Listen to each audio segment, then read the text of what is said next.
live at the Fire Nights podcast, man, and it's certain moments that you have when you do these things, and I think it's more the moment.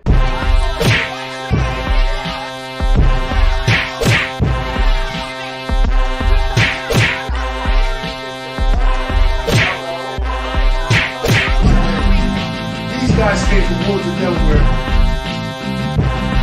Where was you from? Who's fighting right now? Who's fighting right now? Who's fighting right now? Who's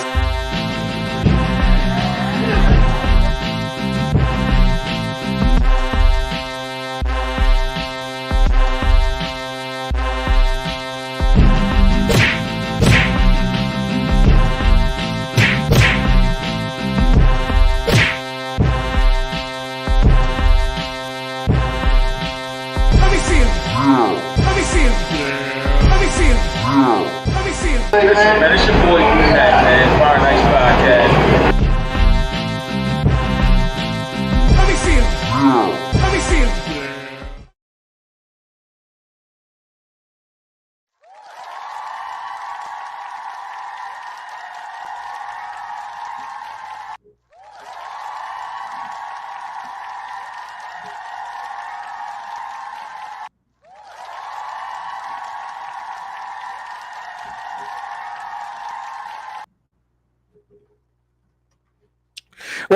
Welcome. Sunday night Cinco de Mayo. Oh shit, okay. You now rocking with the best. It's Fright Night, man. The best night of the week, Sunday night. You can be anywhere in the world, but you vibing with us, man. It's the boys. We the live legends, the One Take Titans. Welcome to the Fire Nights experience, man. And a black perspective journey into sports, politics, current events, entertainment. Let's get it. My motherfucking paparazzi. The paparazzis? Yeah, man, you know. Absolutely. Yeah. Listen, I'm the coach, man. Over here, young boy. Philly B. Williams. Malcolm XL. Oh shit. I present to you the world's greatest. Often imitated, never duplicated. My brother, my best friend, my guy, my dude, him, that guy.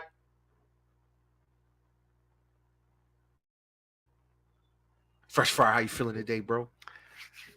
I'm feeling marvelous, man, as I always do on these Sunday nights, man. You know, they are my favorite night of the week again. But as we always do around this time, man, you know, to all my people out in Bangor, Maine, all the way out to Portland, Spain. I got that backwards like a motherfucker, but we always it's Cinco de Mayo. You got a gray area, a level. You got a like a credit, a level of error. It's here. been Cinco de Mayo right? all day. But to my man B Matt doing his best, and my good brother Iceman, who might be gonna be in making a way in from Bucharest. And also they say we jamming. My good brother D said we jamming in Budapest. Not only just Bucharest, but Budapest. But I would like to give each one of y'all out there in the Fire Nights experience that's walking with us a great big hello and how are y'all?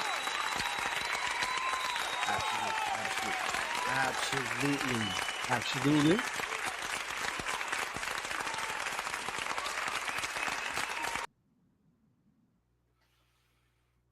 Listen, we got a full ledger today, man. Lord this, Lord that.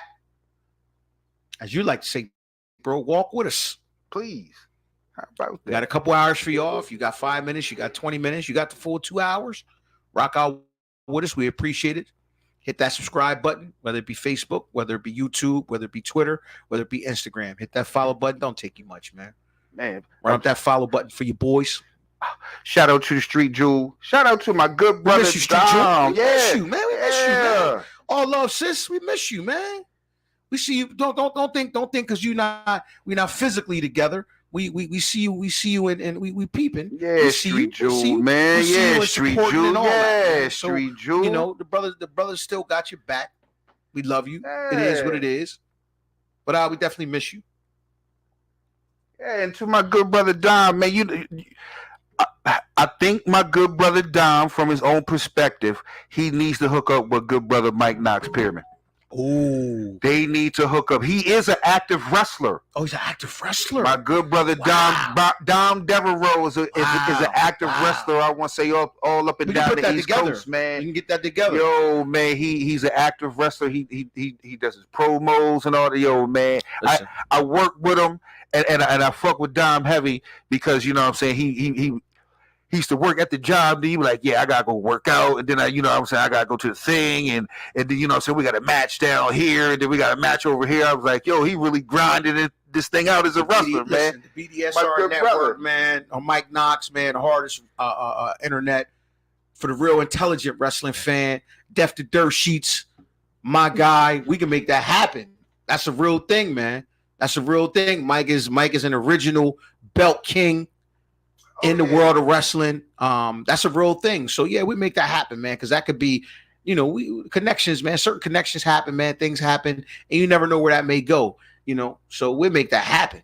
We make that happen. And so he got a lot of friends of the show that are, actual active wrestlers. And listen.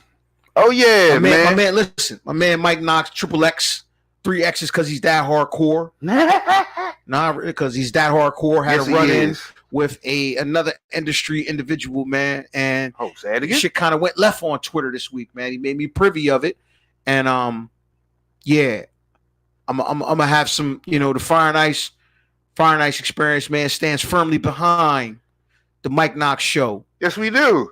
Stands firmly behind the greatest wrestling podcast on the planet. So once I do the knowledge and do due diligence, that other show that had whatever they had to say. Ultimately, what it was, and I'm gonna give you the cliff notes. Please do. There was another wrestling outlet that put out a tweet that said, now whether it was fictitious or a joke, we've got several black champions right now. Mm-hmm. Shout out to Swerve Strickland. For those that know, this is on a tangent. For those that know, if you know, this might be the bathroom break for some of y'all. But Swerve Strickland is the AEW heavyweight champion. Okay. Bianca Belair and Jade Cargill are the WWE world champions. We got black champions in wrestling. You feel me? That's what's up. They even That's said Cody Rhodes is the black champion because Dusty was half black. We claimed Dusty. We claimed Dusty in the draft. So the tweet, but to get back to it, the tweet said, and I quote: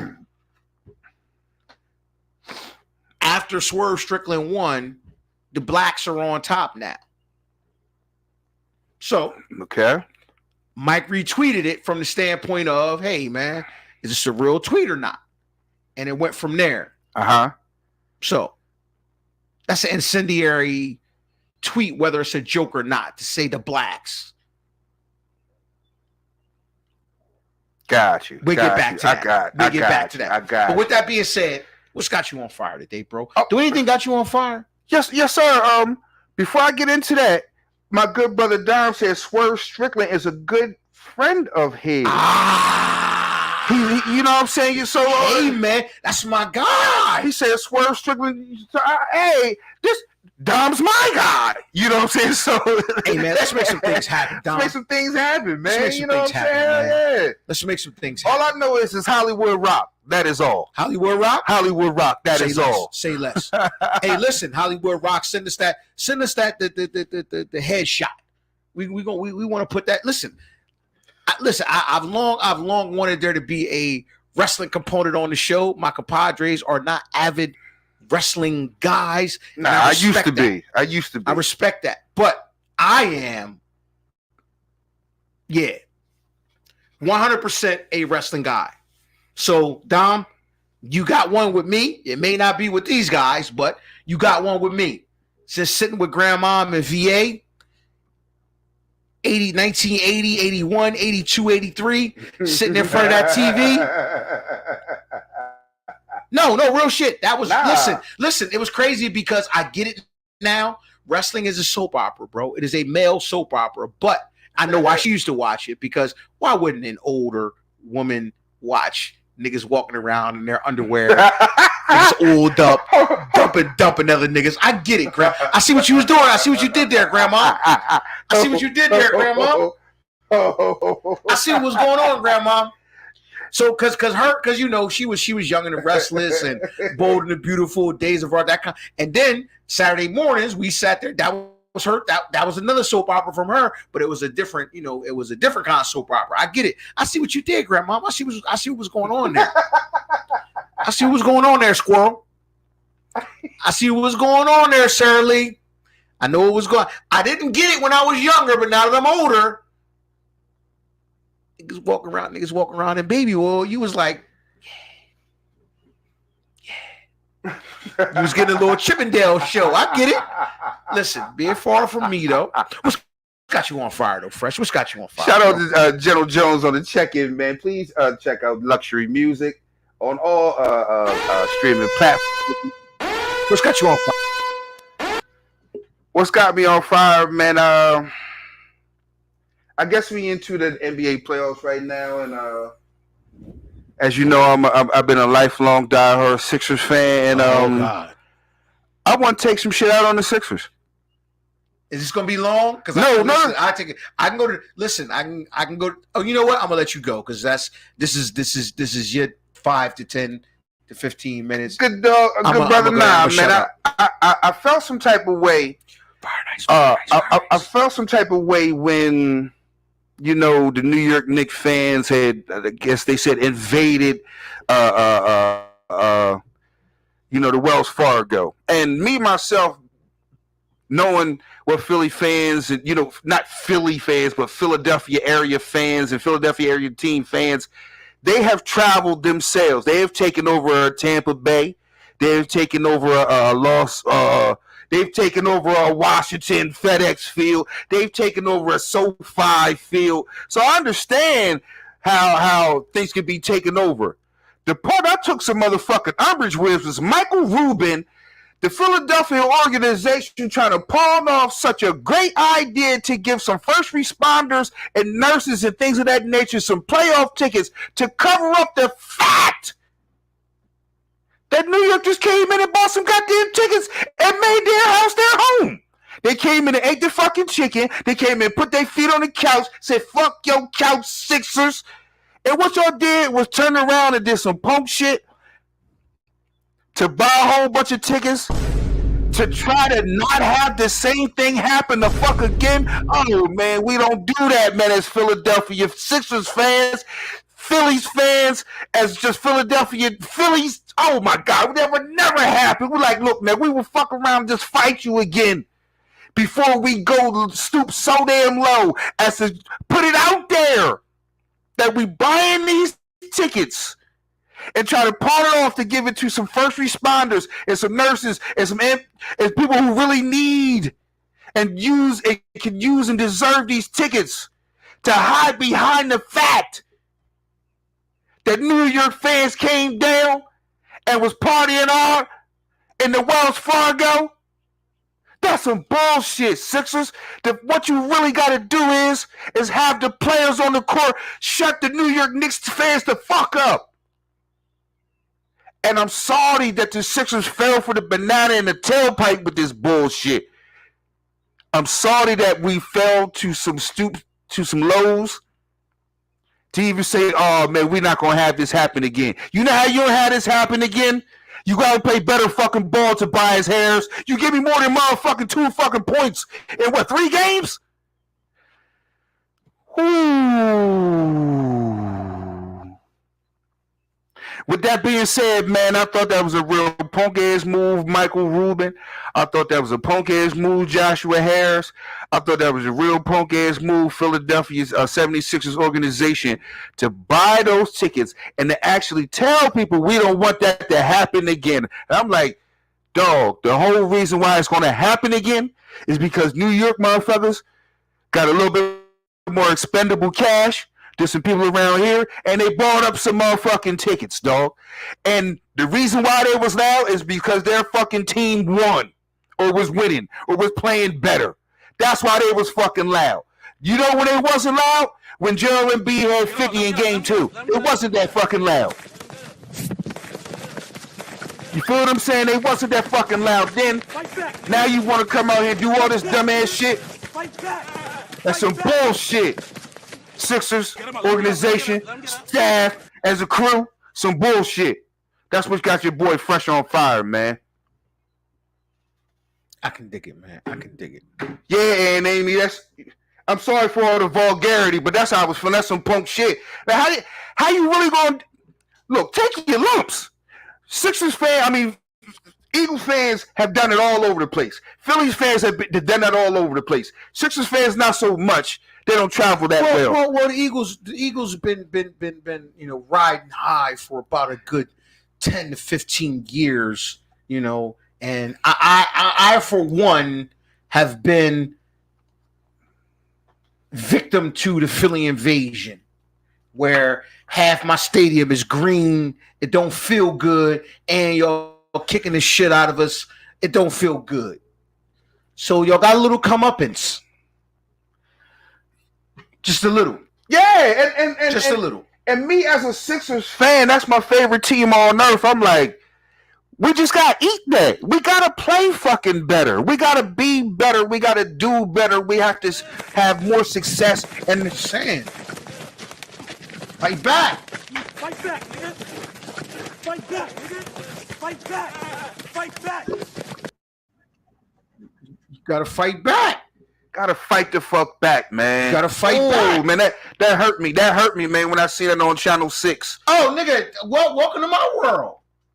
To see a sea of green in FedEx, yeah, that hurts. To hear, matter of fact, not just y'all, but just a sea of the other team. But and that's a charge to the fan. Like some of y'all niggas, and mind you, I get it. Okay, we was in dark times. You like, I ain't going to the game. I'm going to sell my ticket and get my money back. I get it. But listen, it's despicable. It's deplorable. As a fan, you should never want to see that. You should never. Now, mind you, I get it. You want your money back, but I'd rather eat my money than see another fan sitting in my seat cheering the other team overrunning my stadium. That's just me. But with that being said, I feel a little bit differently about that. I'm like, there was the same amount of Knicks fans in the crowd when the Sixers won Game 3.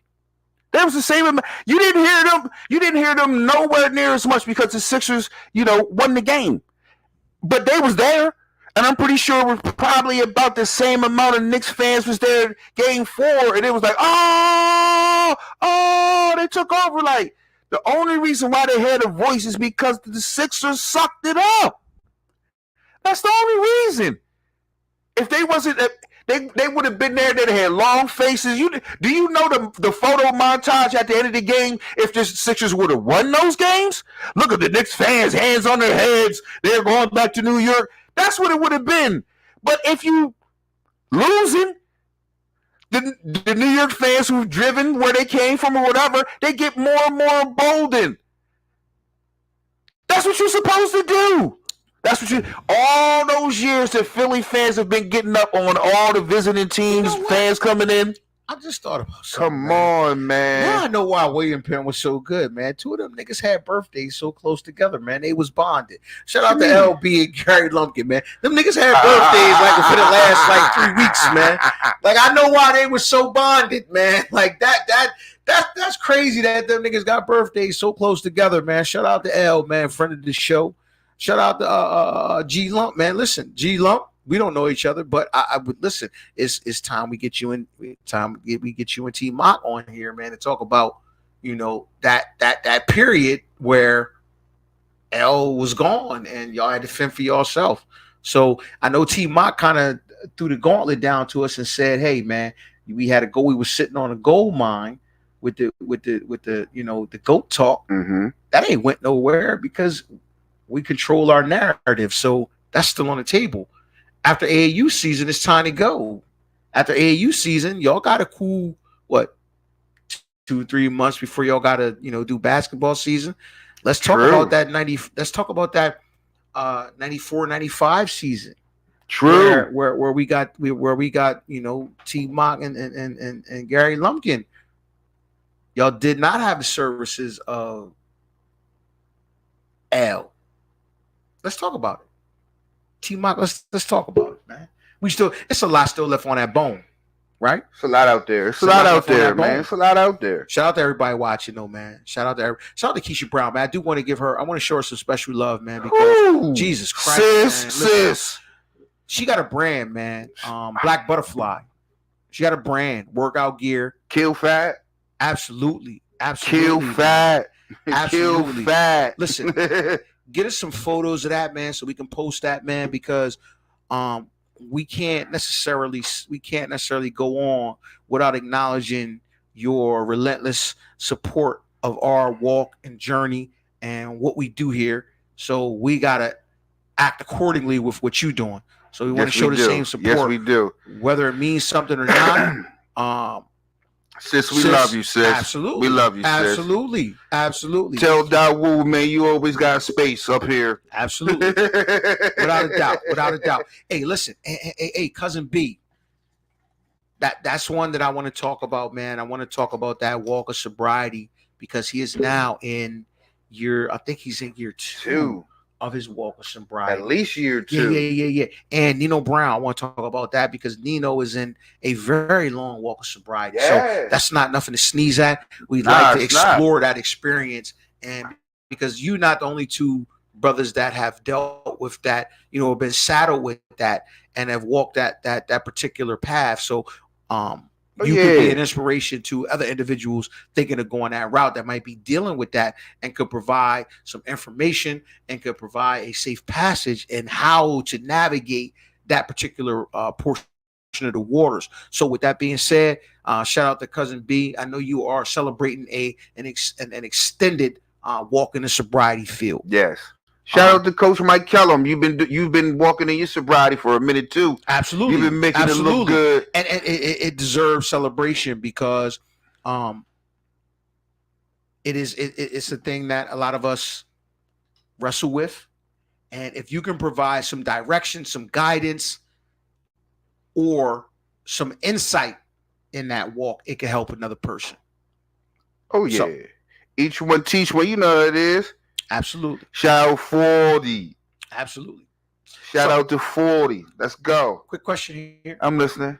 We're gonna go through this real quick. You right. watching anything new this week? Anything? Yes. You did? Oh wow. Yes. Let's get it. Yo, doggy. I didn't get into this before, man, but I had it set up for last week, man. I was like, it's a black horror series called Them.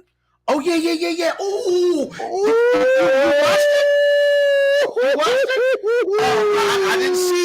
didn't see it. Give me the clip notes. Hey, yo, give me the clip notes. I'll watch it. I don't want to give you nothing. It stars our young boy that played.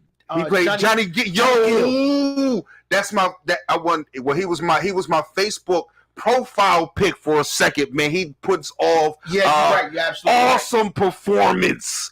Awesome performance. I don't want to give anything up. It has. Can you give anything up? Can you talk about it without giving it up? Well, yeah. It's based in. It's sort of. If you're familiar with American Horror Stories, how they may have some of the same cast, different time period and different circumstances, but they still may be kind of interlinked to the first series of Them when they was so in. So it's long-term storytelling. Somewhat, yeah, somewhat, and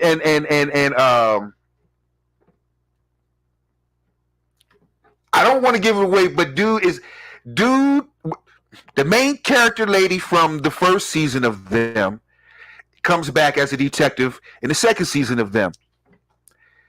Dude, Luke James is Luke James. Luke James. I think he put Luke down a hell of a performance as Edmund.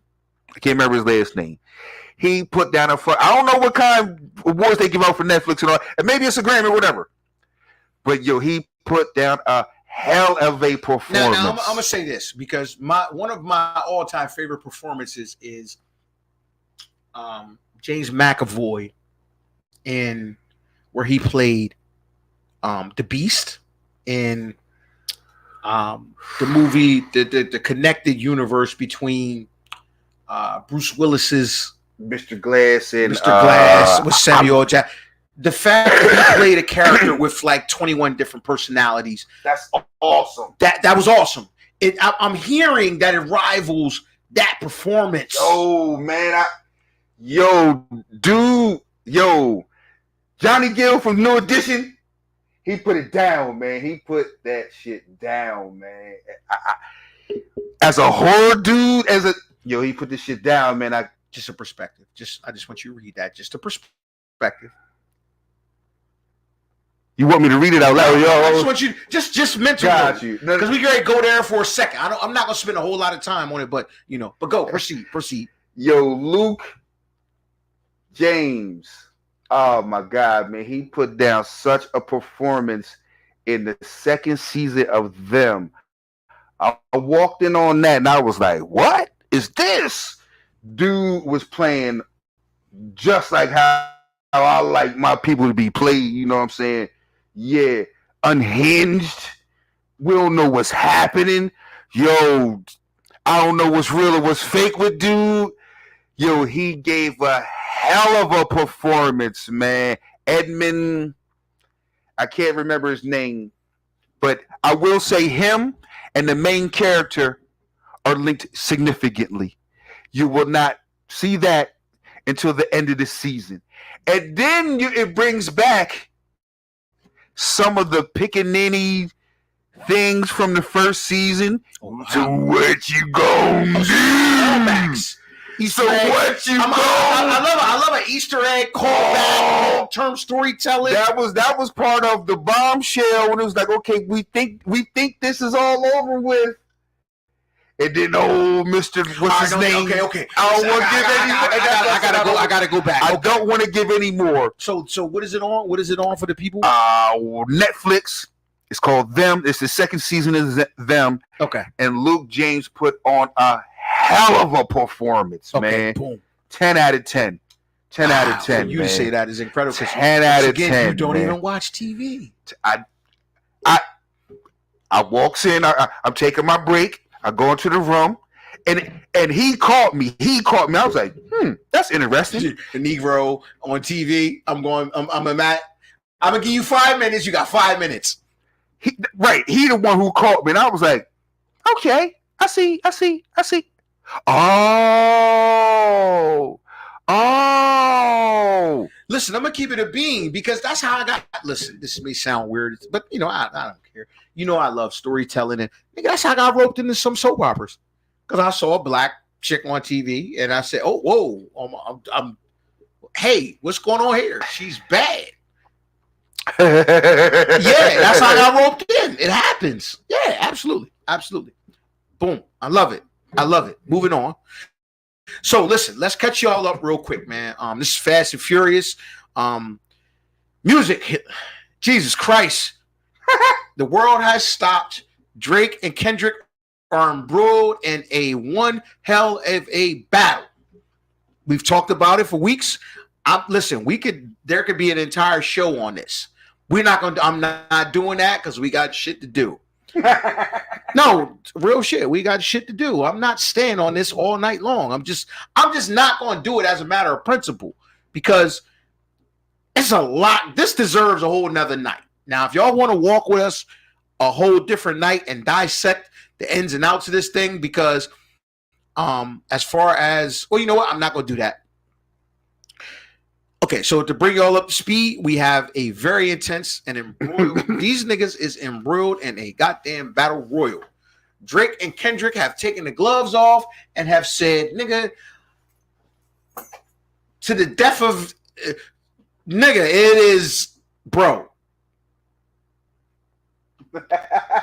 They're not playing. It's real. What is your profession?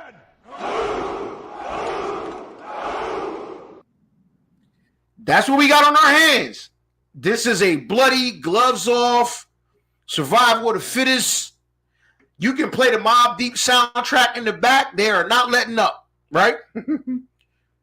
We have had this level of output in rap music. It's astounding from the standpoint of one of these niggas literally is a Groundhog's Day type nigga. Kendrick does not pop out. He is a 4 or 5 year gap in between records. When he pop out, he stirs up some shit, drops an album, peace, I'm out. On the other hand, we have the media darling. I'm just here. I'm around. You can't get rid of me. I'm here.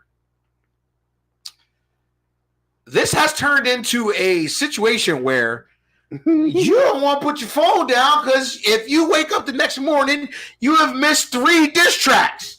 That's the pace that this is going. This is insane. This is insane.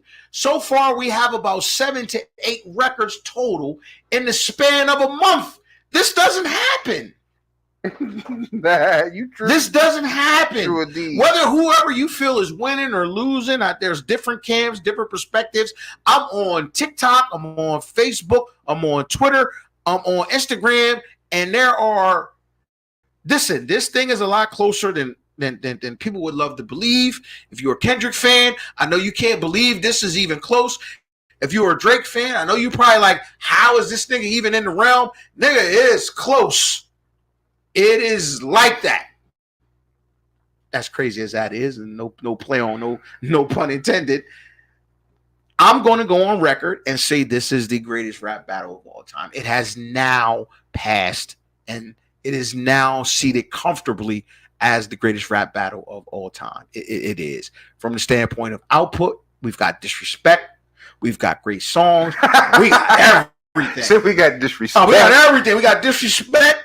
We got great songs. We got everything. We got Disrespect from both sides. The output level is insane. The work rate is crazy. I mean, we got videos. I mean, we got everything. And then the difference, I mean, there's a big component of this where, you know, social media plays a part in this in terms of you have even more opinions that you can read. Because back in the day when battle raps happened or rap beef happened, you know, it was literally a record thing where you had to wait between records. True. And that could be lengthy. That could be, because niggas wasn't dropping like that. These are time consuming. Ain't nobody had an autonomy to just drop when they wanted to. It was part of my record. And as time went on, you know, you got mixtapes which accelerated the process, but nothing like this. This is, you wake up in the morning, you are out of the loop. You're literally out of the loop. Shout out to both competitors. Man. Right now, I will say and I don't want to make this.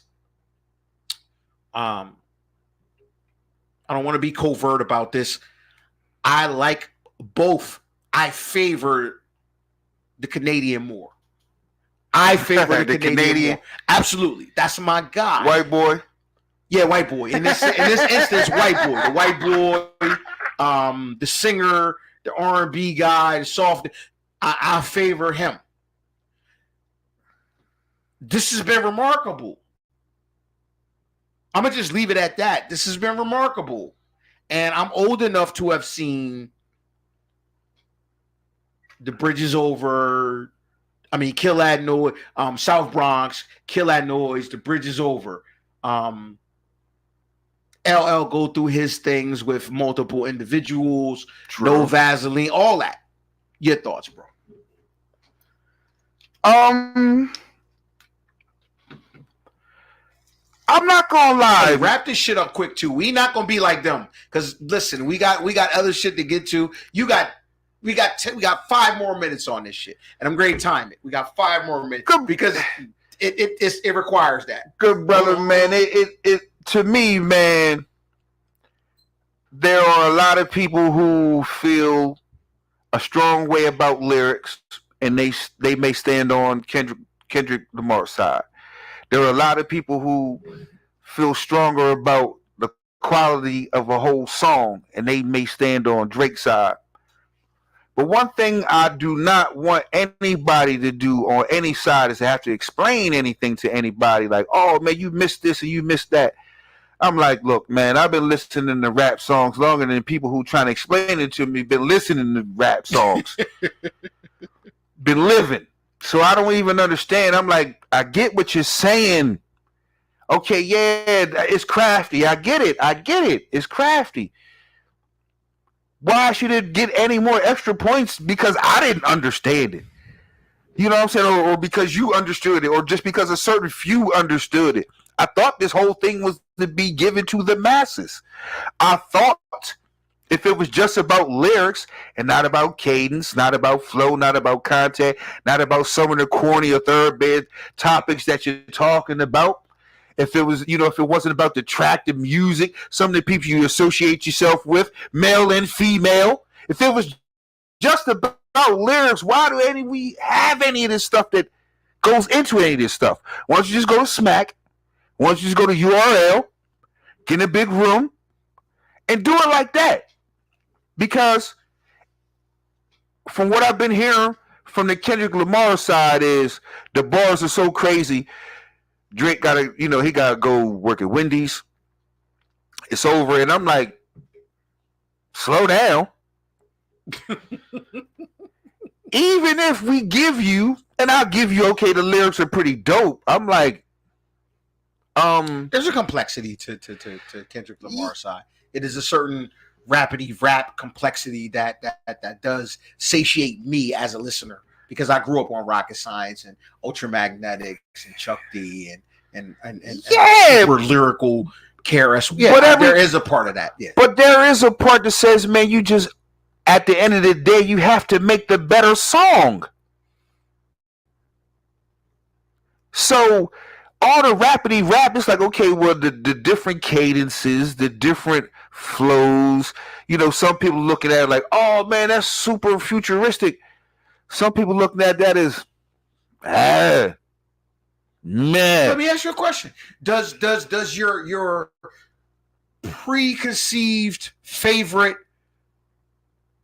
cause you to be biased in more of a way than others? Because if I'm one side's fan going in, I'm already conditioned in favor to that particular rapper. So I don't want that rapper to lose.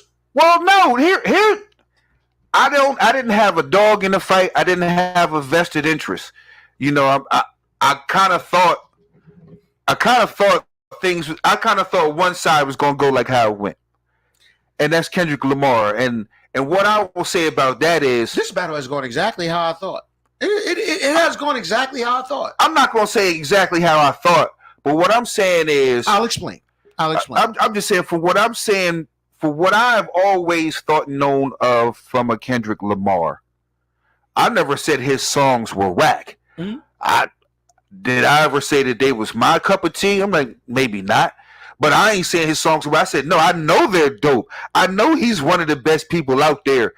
May not just be all his songs, may not be for me. Right. Okay. And the thing is about that is, if you're taking that same approach that I don't care for as much when you make regular songs as when you make diss songs. 1 minute. You got to wrap it up. Wrap it up in 1 minute. I'm like, yo. I'll spend a whole bunch of time on this. And that's what I'm saying. I'm like, well, those are the same songs. And like, oh, he rapping. But I'm like, that's the same song structure, the same. It's the song, whether he rapping, he's always rapping and rapping his ass off about a whole lot of stuff. He's always rapping his ass. Yeah, I ain't never, and he makes great songs, but what I'm saying, when it hits me, it still hit like, Okay. And I'm just saying it's me. Yeah, I mean, it's other people. Other people like, it ain't enough there. That's not enough. I just say this: the quality of your diss songs has not warranted the all out. It's over. He killed Drake. You gotta go work at Wendy's. I'm like, nowhere near that. You know what I'm saying? I'm like, I agree with that. I don't think either rapper has landed this proverbial death blow to the point where, oh, it's over for the other guy. I think that this is Big three battle where both guys have literally held serve. Yes, both have had their moments. That's what I think. I mean, but that's just me. Now, if you on one side or another, you probably looking at me like, I feel you crazy, coach. You crazy. No, bro. Nobody's ended anybody in this rap. Nobody's ended it. I give each rapper, I commend each rapper for certain things. Kendrick, I commend you. This is your first mainstream real rap battle. You've held your own. You were clearly prepared, and your output has been tremendous. You have satisfied you at the end of the day, because that's all you satisfy your fans. That's all that matters. Nothing wrong with that. You don't let your fans down. That's it. Your fans are not used to this kind of output from you, so they're happy. Drake's fans, he satisfied his fans. He's responded. End of the day, Drake gonna compete. He always has. No matter how you feel about him, he always has competed. He is the LL Cool J of this generation. He gonna get in that ring. Listen, he gonna say, "Hold on, I'm making my songs for the world. I got songs for Congo. I got songs for this, that, and oh, you battling? All right, let me put that on pause. I gotta get in the ring." And you got to commend him for that. And not only that, the volume of individuals he's battling.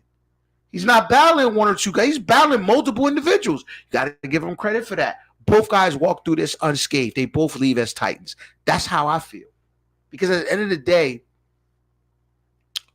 nobody's lost. Nobody said anything that made us say, you know what? I ain't fucking with that guy no more. Nah. Just hasn't happened. It hasn't. I'm sorry. That's my take. Even though I would have liked to have seen it, I kind of thought. You always want to see it when the battle comes. I was like, we're probably not going to see a knockout. I wasn't going to see a knockout blow.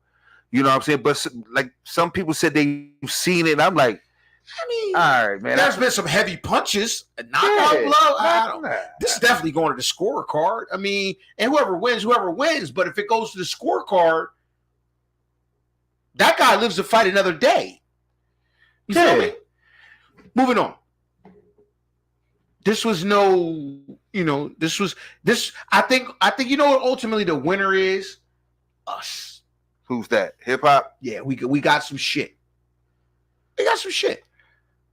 It was a hot week. No, it was a hot month because the speed of how this went, it lasted because the first salvo was fired.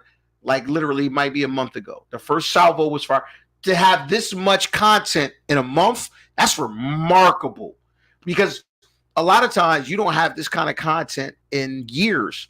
But to have this kind of content stuffed into a month, kudos to both rappers. They both worked. True. They both worked. I give them that. And that's my takeaway. Now, whoever you feel like won or not, because some of y'all feel like he ended Drake. Some of y'all feel like he ended Kendrick. I don't subscribe to that. Time will tell. But moving on. We got other fish to fry. We spent all last week on that shit. We cannot do that. Yeah, the bylaws do not state us going back, being able to go back. I got a quick question for you, bro. Just a hypothetical, man. Homie give you $100. Mm-hmm. Man, you go to the gambling spot round the way, or wherever you go, Atlantic City. Mm-hmm. You win $50K. What's your first move? You said my bro give me $100. Give you $100. A whole 100. You took that $100. And I win $50K. You win $50K. Whether it's you put it in the slot machine, whether you put that on a hot CeeLo game. What's your next move? I'm pretty sure $50K. Yeah, I'm pretty sure. I'm not gonna lie to you. That brother probably gets $5 to $10K from me. Okay, $5 to $10K. So you do break your boy off? Yeah. Oh yeah. Oh yeah. Do y'all break anybody off? Because there's a point of contention that says absolutely not. The two are not related. It's a time gap. If it's the same night, maybe, but if it's a day in between, they're not related. Before we move on, we just had the good brother Mike Pierman chime in. That's my brother, man. He Hey, said Mike, we got some shit for you, bro. he said KL30. KL30. That's a that. Excuse me, K.30. Listen, that's a realistic thought process. He's not wrong. He's not wrong because that's his But is opinion. he right? I don't know. I don't know. Shout out to Mike He's now. not wrong in how he feel because people feel that way. But there's a large majority of people that feel it's the other way. I know you want it one way, But it's the other way. Some people feel it's the other way. Some people feel it's 03. Some people feel like none of them shits hit. That's the beauty of this battle. He said This is the difficulty in battling a nigga in your equal. This is the pitfall in battling your equal. Man, we gotta move on, man. Right, move on. Cause that'll be we'll hijack a whole nother. Move on. So listen. All right. So you are gonna break your boy off. I appreciate it. That's hard. Yeah. I appreciate it. Now, what's the scenario? Now, go back to what the scenario was. You know, your homie give you $100. He owe you $100. Here you go, man. I give you $100. Here your money. Y'all on the block one day. I'm just gonna paint that scenario. Or he call you, yo, man, here, yo, remember that $100 I owe you? Here you go. Okay. All right. Part of this is telling me y'all ain't really that cool.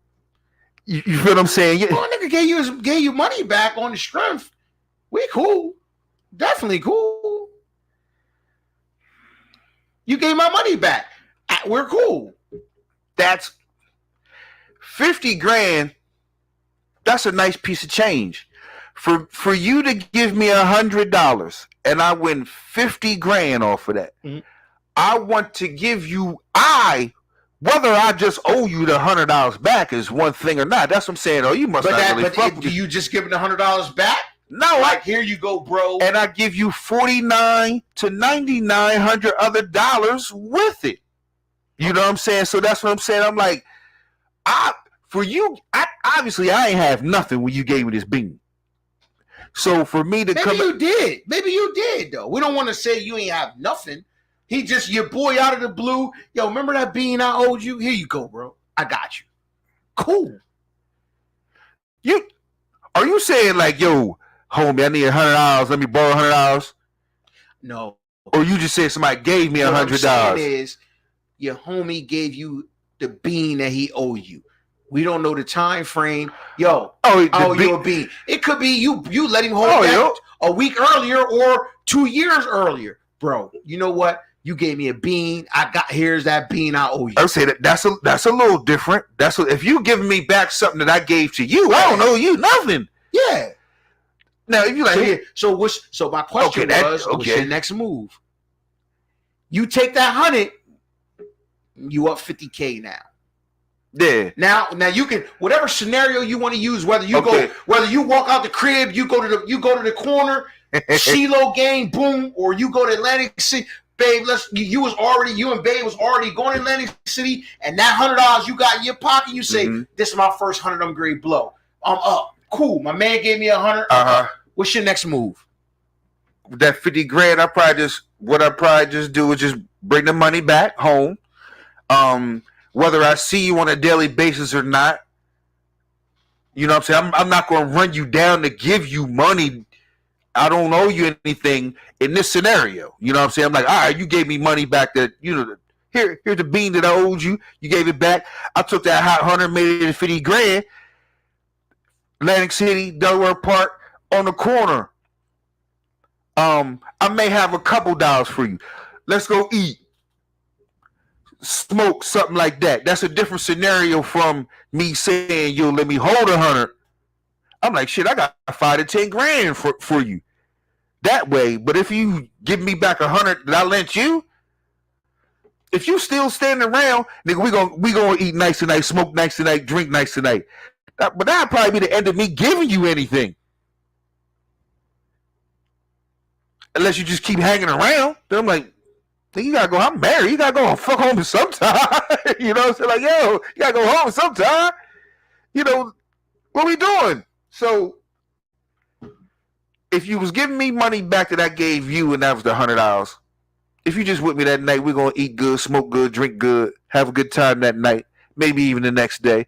But I don't feel obligated to give you any more money off of that. But if it's like, yo, I'm down, I'm hurting, or I know people that let me get $100, man. I'm going to, you know what I'm going to do. Fuck that. You know what I'm going to do. But if they hit for 50 grand, you know what they're going to do for you. You feel what I'm saying?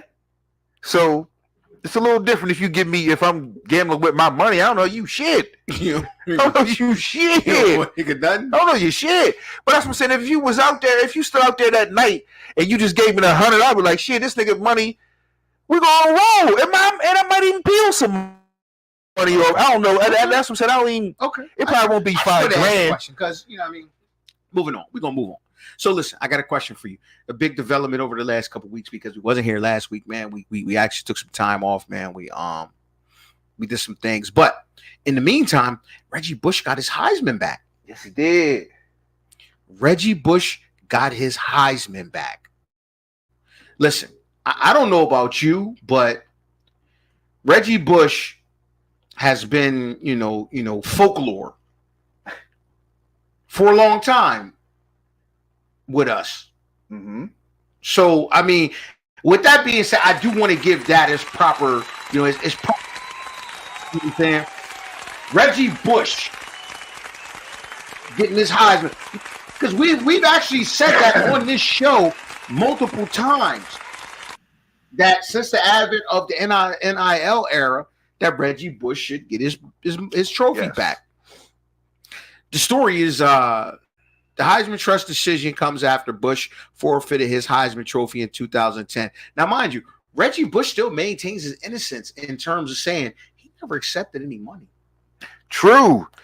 Now, he never accepted any money. Right. His family accepted money on his behalf. That's why he's still fighting that. He's still fighting. So let the record reflect.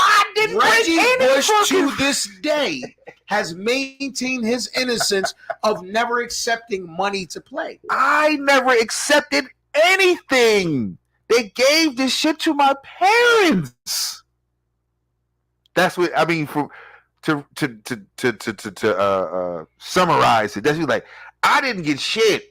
They gave shit to my parents to make sure that they ensured that I went to USC. Yeah, like they circumvented me and said, "Look, let me work with who may influence the decision." Right? How is that me to now? Mind you, I'm gonna play devil's advocate because now there is a side being on one side of this. Like, okay, that's the thing. Let's go through the parents and, hey man, don't give me the money. Don't give me the big duffel bag. Give the duffel bag to my parents. That way I can never, plausible deniability. Plausible deniability. I've never received any money. Now, in this case, is it literally that? That's Reggie Bush's contention. I've never received any money, any monetary compensation. But how are we feeling about Reggie Bush? And my follow-up question to that is, of course, way down your wheelhouse because the times have changed. Now we start to go into one of your personal favorites, Pete Rose. And we go into the baseball realm of Barry Bonds and Pete Rose and their inductions. First, speak to the Reggie Bush. Thoughts about that? Salute Reggie Bush, man. I never thought that he should have ever had his Heisman taken away from him in any way, shape, or form. I'm glad that it may have been late, but whenever it comes, it's right on time. I'm glad they got to give it back before he got too old to be able to enjoy the fruits of actually being a Heisman Trophy winner. He's one of the more electrifying, one of the more popular. He's one of the more revered Heisman Trophy winners. I would definitely say of more recent history. I will say this, and I'll let you keep going. Reggie Bush is at the forefront of the social media era of Reggie Bush is the biggest because Reggie Bush is the beneficiary of this quote unquote social media specific highlight package that has his plays, because we remember a guy from our time that was electrifying but did not have the benefit of social media or these specific websites that are dedicated to player highlight packages. Right. Rocket Ismail. I was great. Say the Rocket. Peter Warwick. Pete Ahman Green. Dog. See, just saying. I'm not mad at Bo Jackson. Actually, I love Bo Jackson. D. Dowis. Tony Rice. Somebody brought up Tony Rice the other day. Yeah, he was number 2. Major Harris. Major Harris. You had to be there. If you know, you know. 1990s college football gods. Charlie Ward, gods. Reggie Bush was on the cusp of highlight god. Yeah. YouTube. What? Talk about it. I'm great. YouTube itself. Reggie Bush is one of the first YouTube babies. If you ever get a chance, man, to really watch like some gaudy highlights, Reggie Bush is always like one of the first names that you should punch in. Reggie Bush, to me, a lot of times it made it look like he was not supposed to be on the field with everybody else. I'm not gonna lie. It looked like, well, we can't keep him off the field, but he shouldn't be playing out here with the rest of these kids. Let me add a little piece of information. And this is just so to add some context. Senior Willie. YouTube officially launched on December 15th, 2005. Okay. That's significant. I see where you're going with this. That's significant. YouTube officially launched in 2005. Proceed, Fresh.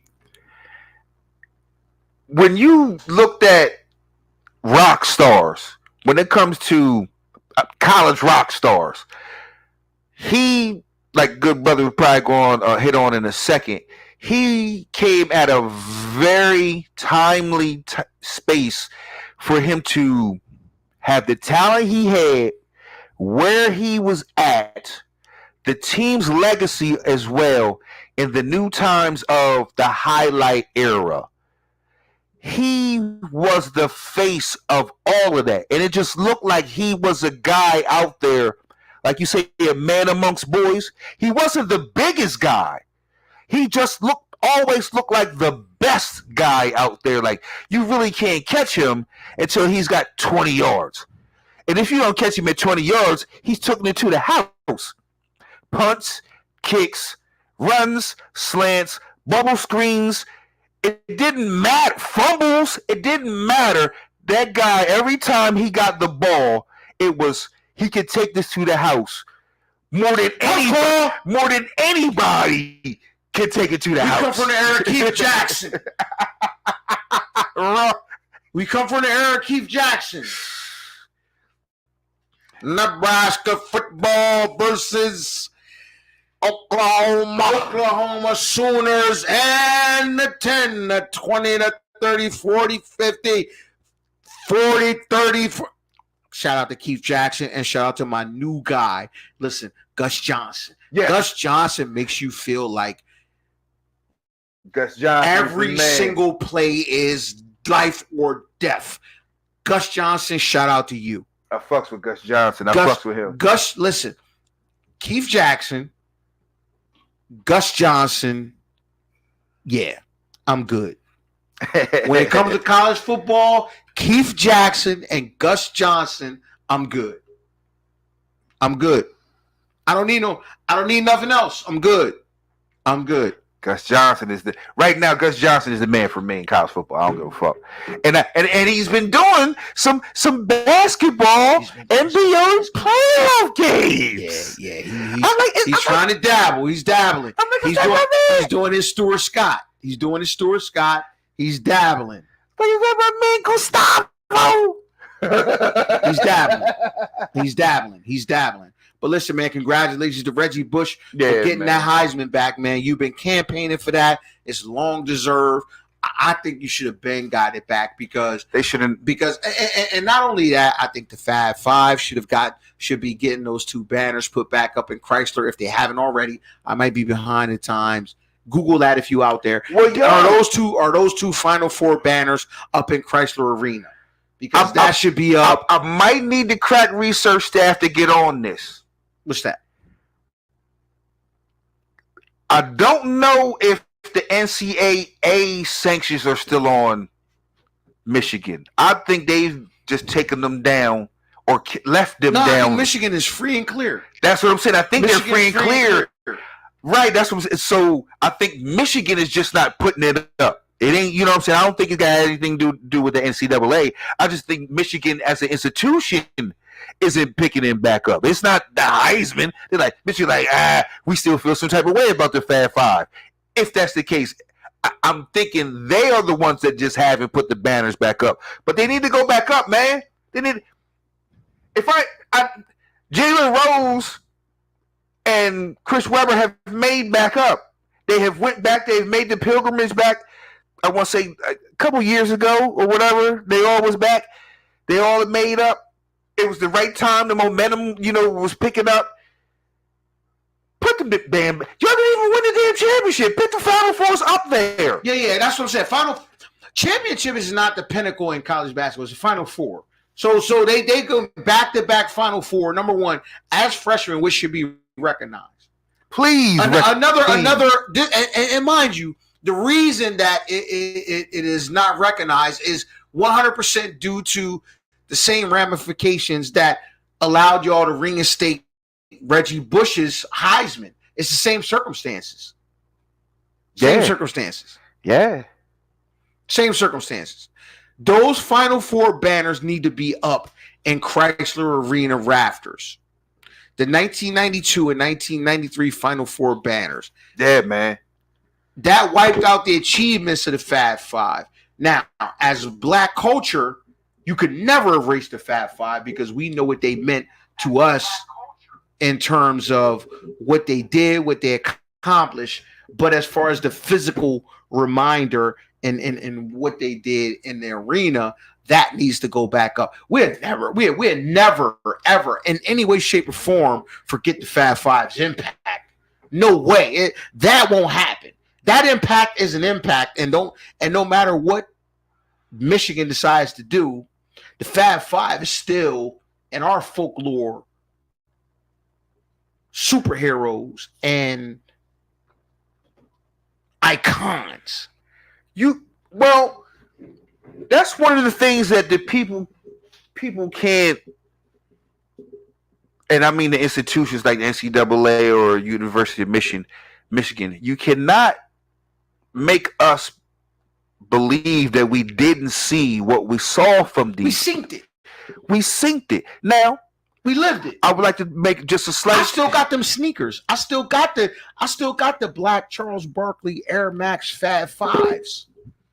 I got them. I still got them. Dog. I got them. If you was wearing long shorts, because of them. Now, the thing is about that, a lot of people want to look and they want to take stuff away. And like I said, we saw you do this kind of stuff. And I heard you bring up a couple names a little earlier. And when you said it might be time to start talking about some other people getting their just desserts as well. Maybe getting some of their awards back or just getting their awards in the first place. You hit on something. I said, everybody don't know about this, but they know about Pete Rose gambling. But they know he ain't in the Hall of Damn Fame. You do know we do now have sports betting.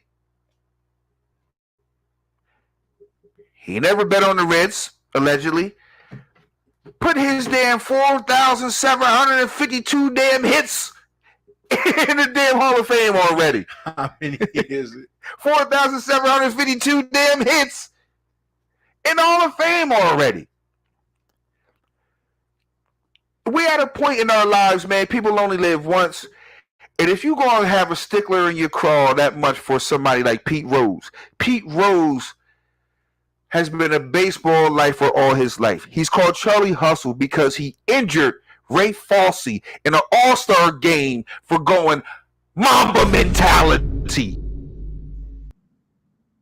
He has been the hit leader for so many years, it will probably take the next best hitter in line 13 more seasons to get to his 4,000 hits. Pete Rose, what people don't understand is Pete Rose probably plays 7 different positions on the field. Been an all-star and first base. And he played the outfield. Not all the time, but we talk about a guy who could literally do everything except pitch and catch. And now that we have DraftKings, can we get Pete Rose in the fucking Hall of Fame? Is this we talk like you brought up somebody else?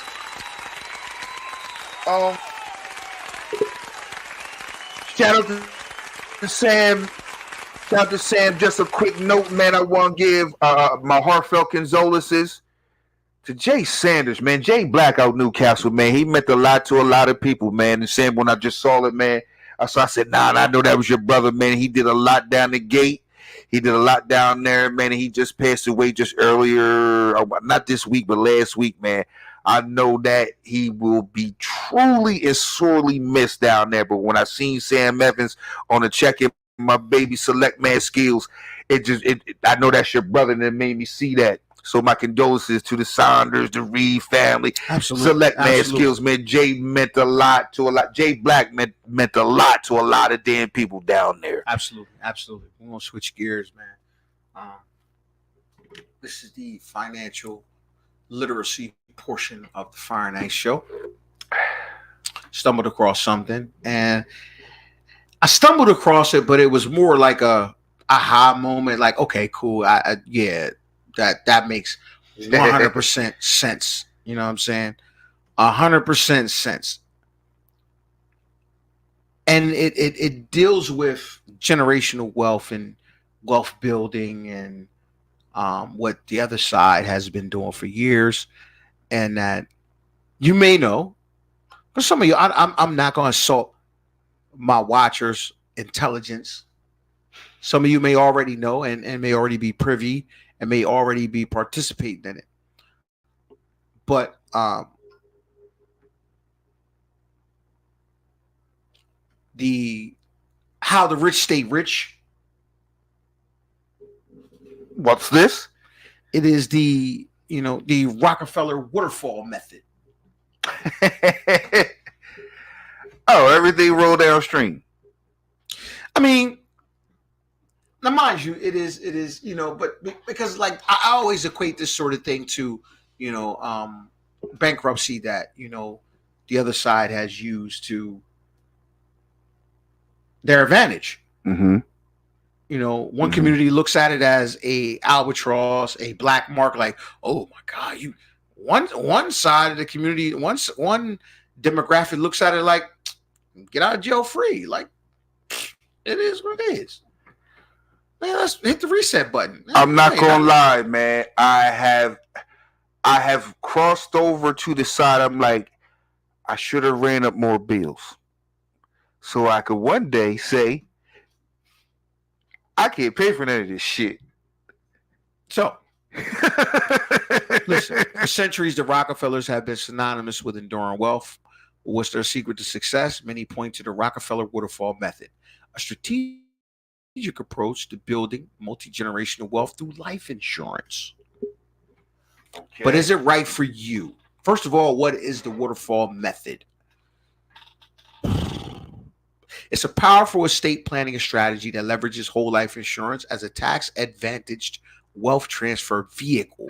Imagine a waterfall where wealth flows steadily downward through generations. Now, there is a certain amount of hard cash that has to be readily available for this. Now, this is not an easy thing. It is a thing, though. It's not an easy thing. Mm-hmm.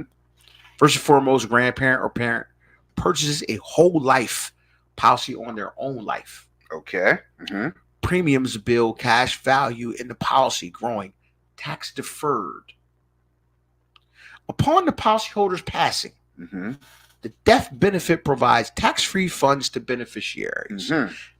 Beneficiaries, including children, grandchildren, inherit the policy, accessing the accumulated cash value tax deferred over time. You may say to yourself, that's normal shit. That's nothing.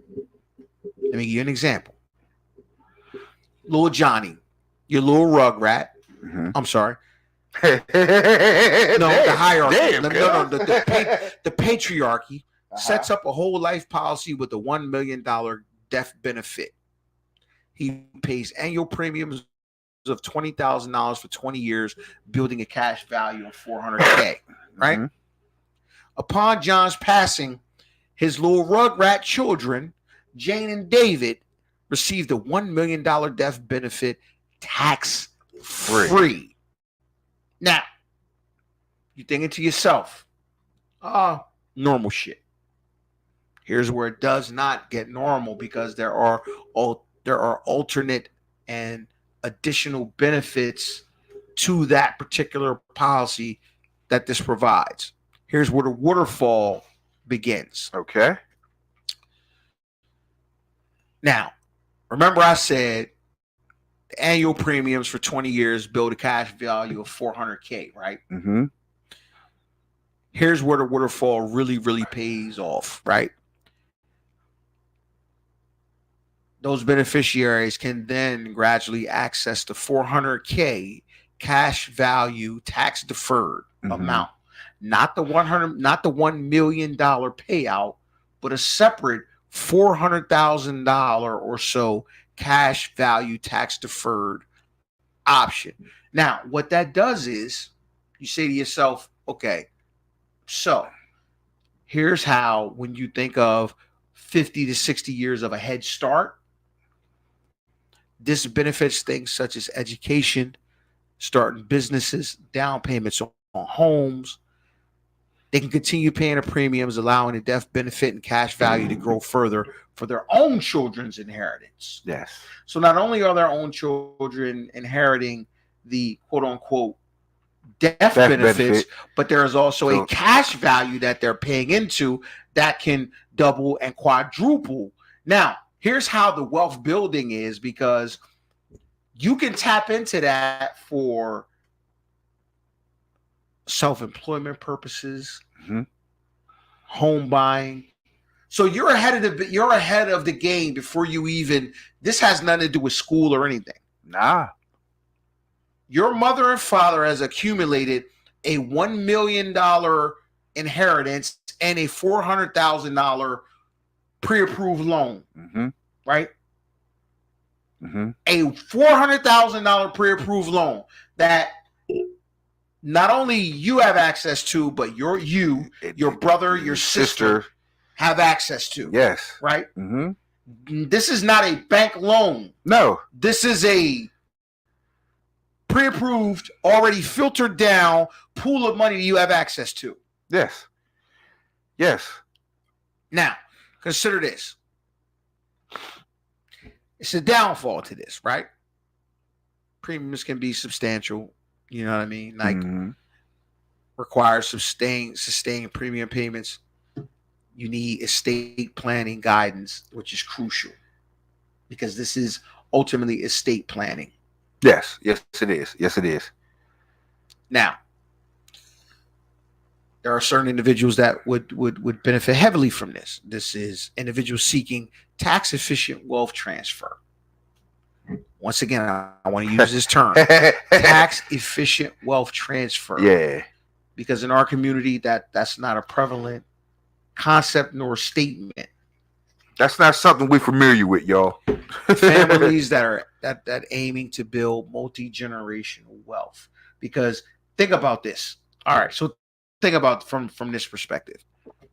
My mother and father inherit money, right? They're already cool. Not only do they inherit the money, there is a pool of funds that me and my siblings can pull from to establish our own wealth. Right. So we know we don't have to deal with a bank. True. I hear you. I hear you, good brother. I hear you. We don't have to deal with a bank. Our family has now, upon that death, now a banking system amongst unto themselves. There is no credit qualification. This is a benefit to me and you as brothers. Yes. So if we want to start a weed growing business, or if we want to sell crack, we can do it. I'm just saying. Right. We know we can get funding. We have funding. We have funding. Unquestioned funding. We just go pull out the. It's ours. It's ours. It's a pool. We got that. We got that. Yeah. And we're not touching our this inheritance. We haven't fucked with our generational wealth at this point. I might have. We're now we could build on our generation. We have some money. Yeah. We got some money. It may not be generational wealth yet, but it's money. Yes. We have a great start on the path down generational wealth. We have a great start, an awesome start on the path to coalesce and keeping and continuing the successful inheritance. That's I have seen somewhere where a lot of businesses have gotten into the business of giving their employees life insurance policies. And what had got my attention was the people who had the actual policies on them did not know of the benefit that the policy actually had. I actually seen it with this was some years ago, but I seen it with Walmart. Walmart was putting life insurance policies on just about every employee they had. Oh, wow. And they didn't even know it. They didn't even know it. Just, unbeknownst. Right. At first it was like, we just have it on you when you die. We just get money from you. And we may or may, well, since y'all don't even know it, we won't even give you anything. But then after a while, they started telling people, well, yeah, we'll give you a life insurance policy, and this is how much you will get, or your beneficiary will get when your untimely demise comes about. No one had a clue about how much money they stood to make all of the giant net of all of the employees of a Walmart foundation and all of the residual they pulled down off of them. There actually had to be some type of regulation to that, or some type of, hey, what the hell's going on over here? These people are profiting off of death because they was using the same method that you just speak of the Rockefeller waterfall plan. They was like, okay, well, we could just do this to the people. Who's going to turn down a life insurance policy? You got a life insurance policy? Nah. Here, we'll give you one. And when you die, we'll give you $32,000. We hope you live so many years so we can keep taking money off your policy. So, wow. Wow. So for the Rockefellers to do that and ensure wealth, that's already ironclad. Just people started to take this and say, well, we can do this and we don't have to necessarily reap all the benefits, but as long as we put forth less than we actually gain back, we can get into the Rockefeller water down, windfall. Like, wow, it's life insurance policies are a lot more financially and fiscally easier to manipulate. I ain't gonna say manipulate; they already are. Well, I mean, yeah, they are. The plans are what they are. Yeah, that's what I can't say manipulate. It's being able to take advantages of all of the benefits of those, and we've not necessarily been privy to the advantages of all of what they have to offer. Yeah, man. I mean, it's a brilliant tool. It's a brilliant awesome. It's awesome. I mean, it's awesome. But it was funny to me because when I was working at Nixon, and one of the first things they told me was, "Oh man, here's a it just makes you think. Here's a life insurance policy for you."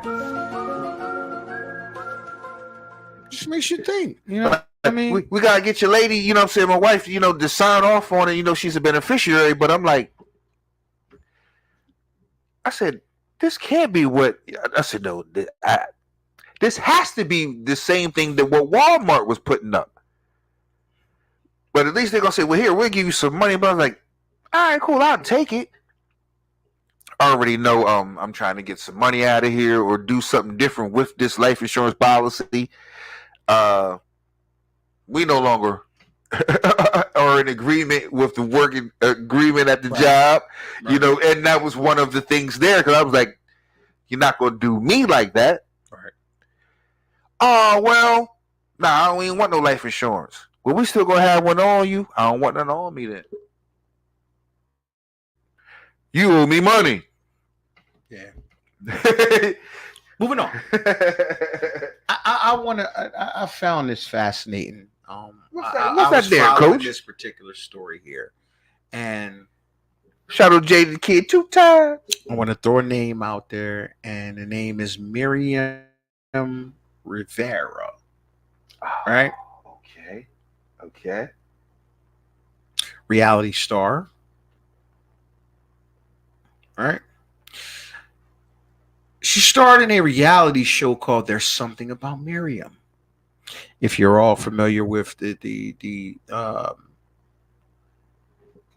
blockbuster movie, well, I don't want to say blockbuster, but successful movie, Something About Mary. It is a play on Something About Miriam.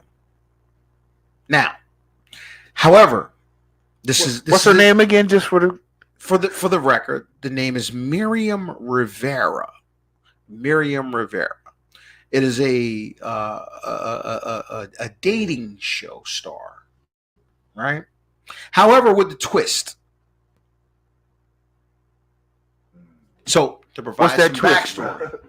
So it was Big Brother that changed everything. Channel 4's 2000 social experiment in which 11 housemates had their every move caught on camera was an instant success. It launched a new era of reality TV, spawning all new addictive formats that the public adored. Big Brother walked so smash hits such as Love Island, I'm a Celebrity, Get Me Out of Here, Flavor of Love, The Apprentice, all of those sorts of shows could, Real World could really, even Real World might have been a precursor to this. Because Real World was 1990s, right? I want to say Real World was the first. Real World was the first. I would want to say popular reality show, but we're talking, in terms of this particular thing. But for every reality TV format that flourished and thrived in this era, came thousands that flopped. Turns out we won't actually watch anything and everything. Shows like Shattered, where contestants forced themselves to stay awake to be in a chance of winning $1 million, didn't take off. Neither did Touch the Truck, a Channel 5 series where 20 people had to hold on to a Honda truck for as long as possible to win it. However, perhaps the craziest and most critically panned program that emerged from the primordial ooze of reality TV was There's Something About Miriam. The premise saw six red-blooded males fly out to $1 million Ibiza villa in hopes to impress one stunning babe. The twist? Yeah, what's the twist? There's something about Miriam. That something? Miriam was transgender. Ah! Hiding the sausage on us, are ya? Literally. There's Something About Miriam was widely criticized, with the contestants on a series petitioning a lawsuit against the company that created the show. However, tabloid press at the time squarely painted Rivera as the villain, despite being as equally exploited for entertainment and contestants. Now, a new Channel 4 series will explore Rivera's tragic life, her time in the spotlight, and her untimely death in 2019, and Miriam, Death of a Reality Star.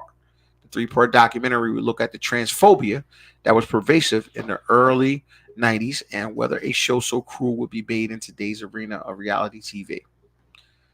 Who was Miriam Rivera, you may ask? Born in 1981 in Mexico, Rivera was birth registered male but experienced symptoms of gender dysphoria since a young age, revealing in there something about Miriam that strangers would assume she was a girl. They used to come to my mother and say, "Oh, you have a beautiful daughter," she recalled. My mother used to say, "That's my son." And I used to get angry. Rivera started her transition as a preteen and was suspended from school at age 12 for speaking out about her gender dysphoria and taking hormones. At 14, she chose to flee from the family home. One night I had a dream, she later recalled, with archive footage appearing in a documentary. I heard a voice as clear as life. She told me to be proud, be strong. She said the world was waiting for me. While she first moved to Tijuana, it was in the New York ballroom scene where Rivera made a name for herself as a young adult. Speaking in the new documentary, drag queen Nikki Exotica describes her in the film as a sexy Latina siren who looks so feminine without many surgeries. Rivera first came to UK shores in the early 90s. She initially was going to be a singer as part of a punk transgender girl band named Speed Angels. It was part of this group that she met TV producer Remy Bloomfield, who was working on his own British television show. Bloomfield's project was effectively a spin-off of The Bachelor, a smash hit American dating franchise which saw a number of women fight it out for the affections of one usually handsome, well-to-do man. Well, while Bloomfield intended the project to be a celebratory event of transgender identity and a social experiment into gender roles, that's certainly not the way it was marketed. A lack of understanding around now, mind you, this is the 90s. A lack of understanding around transgender identity meant transphobic language was rife.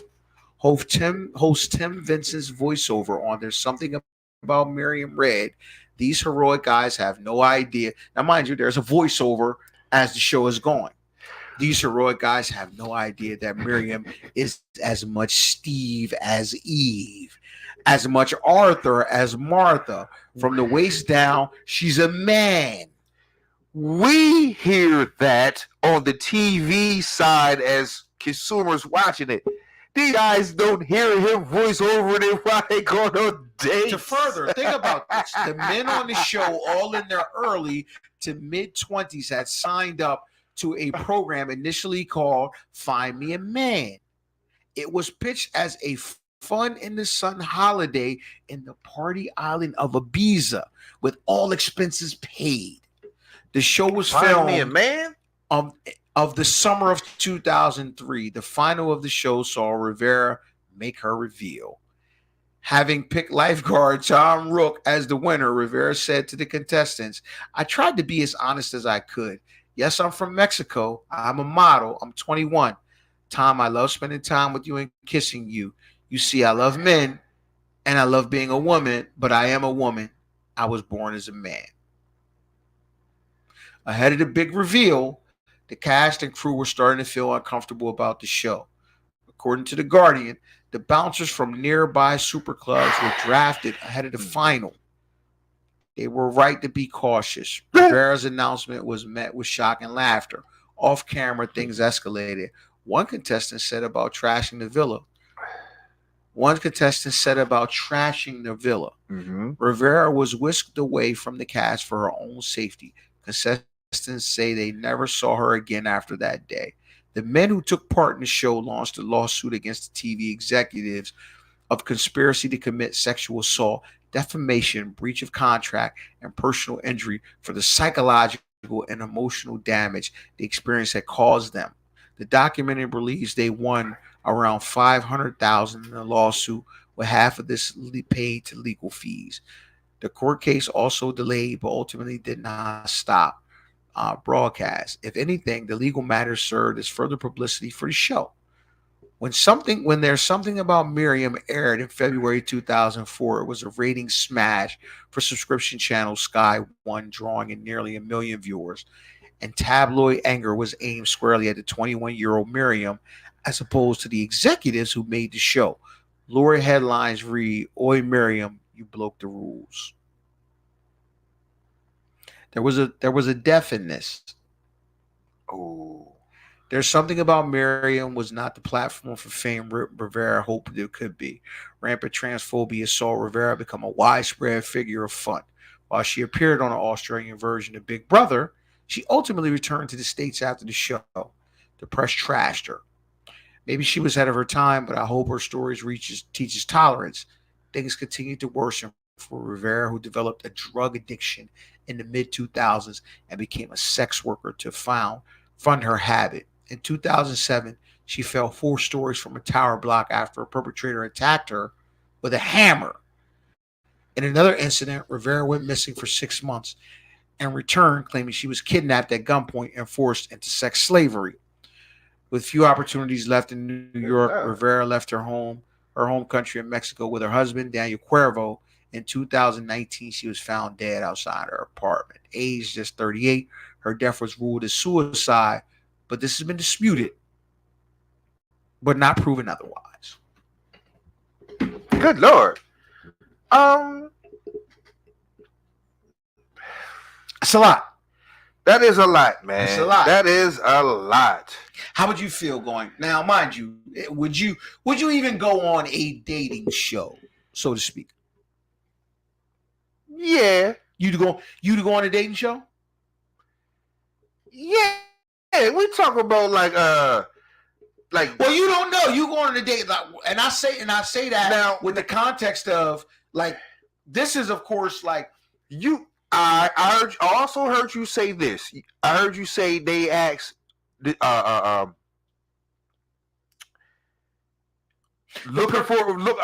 premise of the show is find me a man. Find me, right. I'm not showing up to that dating show. Now, like you said that early. Those 6 men still showed up. Find me a man. Because at that time, yes, the bachelor is prevalent. Got you. Find me a man. So this at face value doesn't seem like this is our version of the Bachelor. Is it right? So take that into context. So that's what I'm saying. I would, if everything is just like find me a man, and I'm one of the 6 men that this woman, so-called woman, I don't know anything else about that. You know what I'm saying? I may be on that show. But if they saying certain things like they saying it, like, hold on, we're being real slick and coy about how we're saying shit. Like, hold up, cuz, I got one question. Maybe I only have one question. Is that woman over there a woman? A birth woman? Because it just seems like, I'm like, if that's a woman and y'all saying all this kind of stuff, you're trying to make a scene. So you're going into the show thinking, I don't know if you are at that time. You're not thinking the whole transgender thing isn't a thing at that time. That's what I'm saying. I didn't say. Good brother. I didn't say. I was like, hold on. if this is a woman, and you saying the show is called How would Fine, you react though? Like, and you on the dating show, and then at the reveal, whether you won the show, I mean, I would like to think that you lost miserably and you were eliminated early.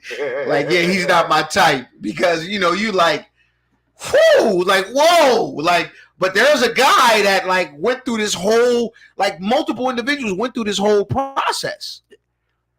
That's the thing that you cannot fault those men for. It's a lot of subterfuge, chicanery, tomfoolery. Yeah. But That's a man, baby. they are thinking, but they are of the belief that this is a woman. Absolutely. So you looking like a woman, you telling me this is a woman. I am of the belief that this is a woman. And I don't really now, mind you, unless you just a handsy nigga, you know what I mean? And like I'm of the belief. Now listen. I'm from the 80s, late 80s. No, I'm from I want to say specifically the 90s, where a lot of my brethren where the fuck you from, man? very handsy. You know what? Well, no, these two things were tools. but she may not have. But she may have already had the. She may have already transitioned. No, it says no. Oh, No. now the plot thickens. Because this is a dating show. It's only but so close you can get. Because in the dating show atmosphere, she can rebuff you as I'm not ready yet. Right, yeah. That kind of thing. I was trying to grab, you know what I'm saying? Yeah. So Her grip was kind of strong at the time, I thought, but I'm just saying she. and your professionals, you like, yeah, we getting real close, you know what I mean? And they're like, I haven't gotten there yet, man, but I'm trying to respect her, kind of thing, you know. Well, man, look, I'm trying to tell you, man, it's some pretty ass dude women out there that's fooling people, lady boys, whatever you want to call them. They fooling. I ain't gonna say they fooling people, but they have people fooled. Like that's a woman, and they're like, no, I wasn't born a woman. Until we actually get to grab ass. You know what I'm saying? Get the what? Till we get to grab ass. You know what I'm saying? So if you never get to the part of actual grab ass, I could understand one of those 6 dudes like, well shit, you know what I'm saying? I'm trying to push up on something. The one time I got to be with her, you know what I'm saying? She keeps saying, we need to spend more time, Spencer. Yeah, the one time I got to be with her, she was like, nah. She been with this nigga like 6 times, been with him like 3 times. But she keeps keeping me around. So we in the compound and ain't nobody like that's crazy. So nobody has crossed the like she rebuffing everybody. Like ain't nobody got to the finger bang and like, whoa! Yo, ain't nobody captivate like. I mean, in hindsight, I'm gonna say this. Hold on, bro. But at the time, nah, bro. This is the part they ain't talking about. Someone has crossed over to third base, and they ain't said shit. I would assume it's one of the people that was kept along. I haven't seen, you know what I'm saying, the episode or whatever, but I would assume it's a person there saying, oh, this person gets me. They understand me. They speak to my soul. That's the motherfucker that's who a knows. compassionate voice. And that's the one that said, I ain't gonna say nothing. I ain't gonna say nothing. He knew. One or two of the niggas knew. One of them knew. They just too far that. gone. Now, hey, I ain't even gonna push you out there. I know this.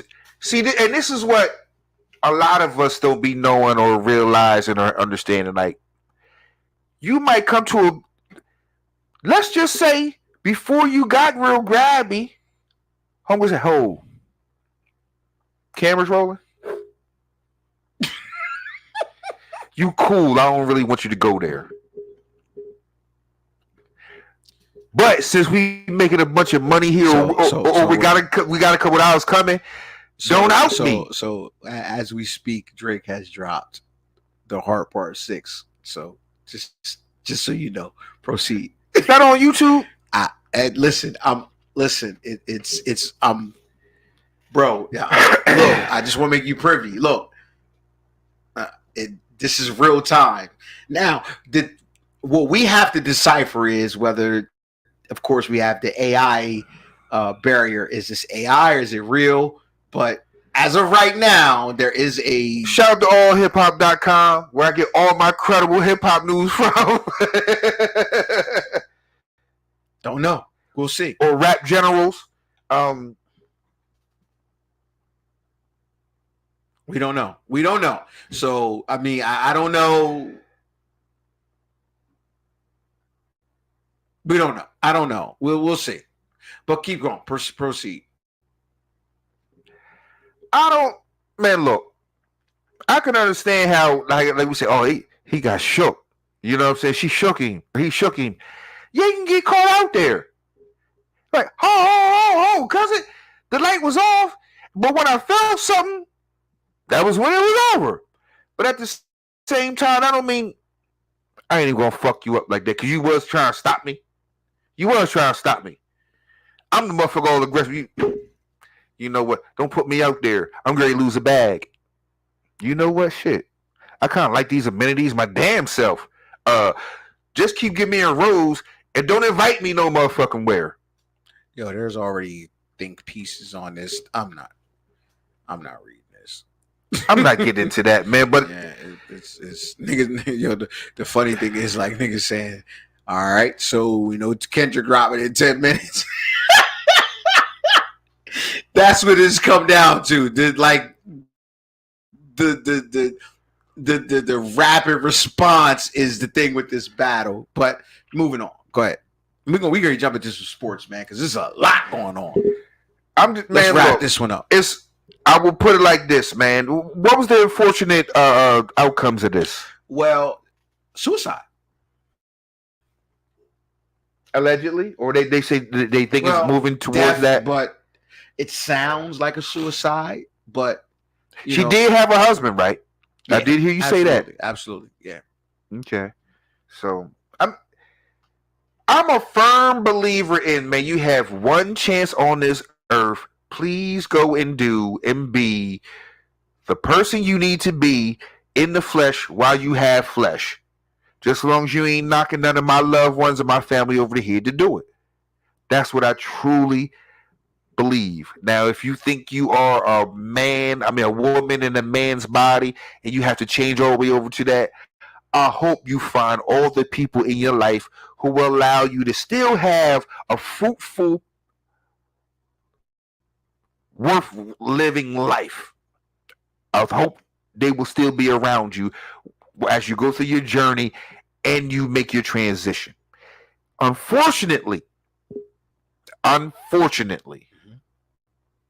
there are a lot of people who go through those transitions who do not find enough peace. I don't know if it's their own decision, their circumstances, their environment, but there is still enough. Something still ain't right with me, even after all the journey. So I hope all of y'all out there, man, I hope you living your best life, as Lil Duval say. Right. Your best life, not the suicide life. So listen, in this late hour, man, we got a lot going on that has been. What's that? We deep in the playoffs, the NBA playoffs, and it sounds like we got a new Messiah, man. That right. Sound like we got a new Messiah. Young Ant-Man. Is that right? Ant-Man, you are now in control of the NBA universe right now. What you do with it is you, you have your moment right now, because right now what's being talked about is Ant-Man is invoking memories of MJ and Kobe right now. He's giving a vibe off of, that sort of feel. That I heard, nigga. I heard. That's what I've been hearing. NBA playoffs is in full swing. First of all, okay. So what I want to do is I'm gonna take the shades off of this one. Oh, she's taking the shades because off. It's not only Anthony Edwards I want to give props to, right? I want to give Anthony Edwards monster props. I want to call out a few things here, and this is long-term Fire Night storytelling, because first of all, okay, so Minnesota. I personally want to say y'all was right, because when you made the move to acquire Rudy Gobert and Anthony Towns side by side, I personally called it a disaster in waiting. Literally. How'd that work out? Didn't at all. That didn't age well. Didn't age well at all. Yeah. Didn't age well at all. I had a fucked up take myself that didn't. Another take that I do want to point out that I've watched over the last week and a half to 2 weeks is, now I don't think any of us had any take on this at all, but the quote unquote geniuses buried this acquisition. Jalen Brunson. Oh my God. There are whole YouTube videos about the amount of negative press this generated. And I'll say this. I'm gonna say this, and I'm not gonna say it wasn't warranted, because of the New York Knicks' terrible track record with free agent acquisitions over the past, I want to say, what we want to give it, 10, 15 years, or give me a time frame? How long you want to say? Shit. Well, Melo wasn't a free agent, so we gotta go back further than that. Amari Stoudemire? Yeah. So that's 15, 20 years.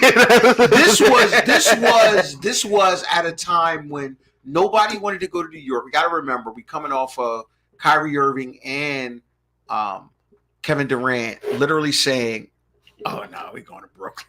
Yeah, we're going to New York. And we're going to New York. But not New York. We're going to Brooklyn. And a lot of that has to do with was it James Dolan, owner? Yes. At the time? Yes. This move was laughed at. It was laughed at the time. It was now, mind you, Jalen Brunson had come off of a pretty good run with the Mavs as far as playoffs were concerned. He was a good performer. He was balling. And he sought a contract with the Knicks, and the Knicks rolled out big money for him. And it was panned.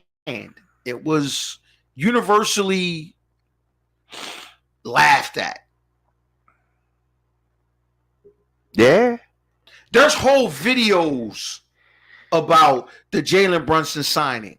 But Jesus Christ. You know what's even crazier to me? That was even crazier about the Jalen Brunson thing in Dallas and all that in New York. Jalen Brunson signed to New York for, I want to say, 4 years, about $110 million, if I'm not mistaken. Something like that. Jalen Brunson asked Dallas to extend him for half of that money. Half of that money. Hey, man. Y'all know is that contract still on the table? 4 years for $55 million? By the time we get done this show and we on the road getting our usual 11:30 meal, Kendrick may respond. That's how the pace of this thing might be going. I'm not even holding my breath, but proceed, because right now we sitting on a Drake drop, but Kendrick may drop again. I don't know. I don't know. Proceed. Oh, I'm sorry. Future responded on what we didn't mention was Metro the producer kind of at the heart of this. He dropped the beat, Clown and Drizzy with some kind of BBL Drizzy beat, which is pretty funny. It is actually a jumping beat. Future jumped on it, and the song is jumping. So if y'all haven't heard that, the Metro Boomin made a diss track, like a literal diss track.